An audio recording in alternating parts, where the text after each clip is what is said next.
Hi, I'm Dan Schinder. Welcome to Drum Talk TV, and this is just another example of why I have the most fun job on the planet, because I get to sit with people like Peter Dallas here at Rimshot Studios in Las Vegas, Nevada. How are you, Pete? Right Let's talk about your teaching. Sure. What ages do you work with? What age? I work a wide age range from right now my youngest student is 7, wow. which is a challenge. Yeah, that's the age I was when I started. Really? And I'm still a challenge. Wow. But yeah, I was 7 when I started. Yeah. That's neat. Yeah. Yeah, so Long I go time from, ago. yeah, well, you know, and so from 7 to, my oldest student right now is 59.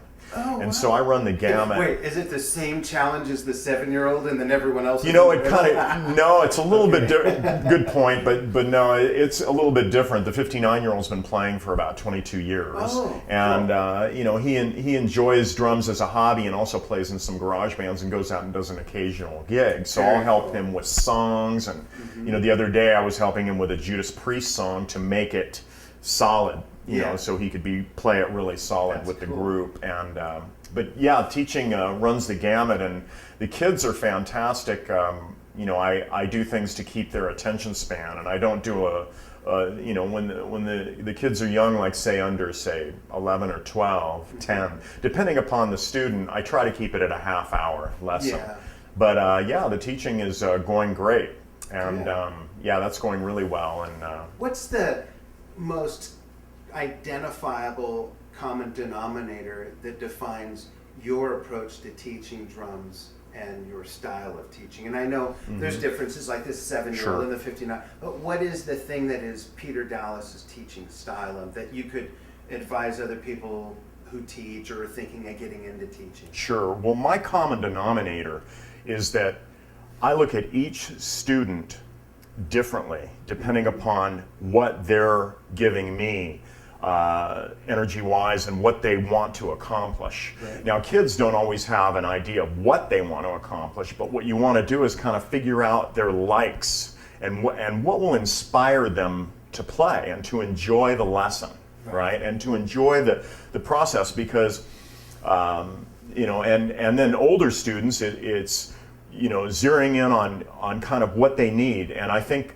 what works for me is really paying attention to a student. And as the lessons progress, like after usually about 3 or 4 lessons, you're getting really comfortable with a student. They know what to expect when you're walking in the door. They start to confide in you about things, you know, in life in general.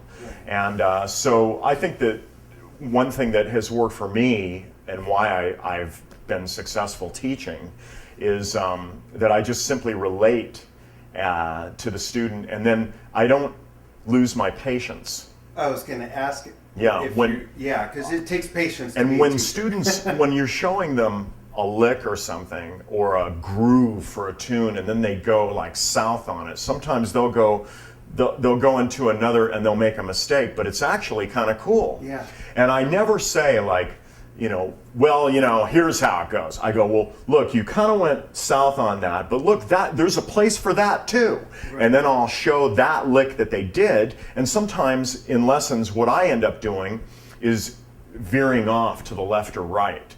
I mean, I start lessons, sometimes I start and we're reviewing what we had done last week.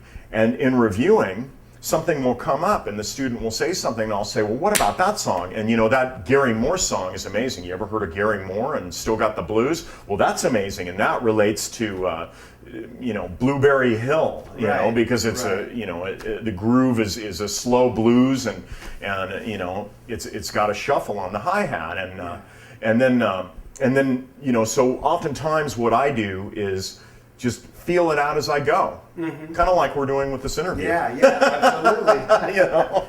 Now that's a good approach. It sounds nice and relaxed and not extremely strictly academic. No, and I don't get mad. I've had students say to me that their past teacher would get angry with them when they Really? wouldn't have the lesson down. Or they wouldn't, you know, what I try to do is figure out what they can do practice-wise during the week. Yeah, everyone works at a different pace. And the other thing that I do when I have, what I do with all of my students is I get them going, I write out a schedule on the lesson of time frames to practice the particular lick or beat or what we're after. And I don't go longer than 5 minutes.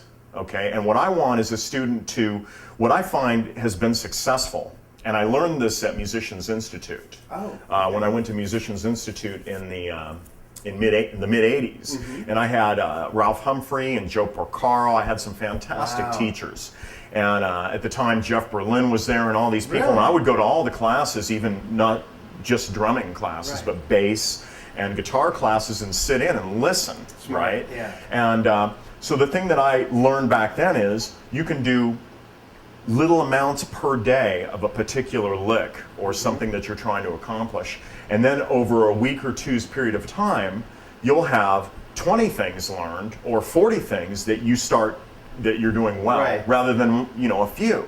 Yeah. So with my lessons, what I do is I have, say, some reading chops or some rudimentary chops between the hands and feet, or whatever they are, and I'll make them simple and two measure phrases, and then have a time frame. Now like this particular groove, I want you to do it for 2 minutes a day, and then as the lesson progresses and the student, their attention span develops and they get longer attention span with Expand these that, things, yeah. then I'll say, okay, we're going to lock into this pocket for 5 minutes, and right around then is when I start introducing cover songs, Yeah. because that gives the student a reference point Yeah. that's melodic. Right. That's not boring. They're not just with a metronome doing Yeah. a beat. It gives it all context now. Exactly. What the application And is. with these songs, with a lot of songs, you can keep one beat through the whole thing.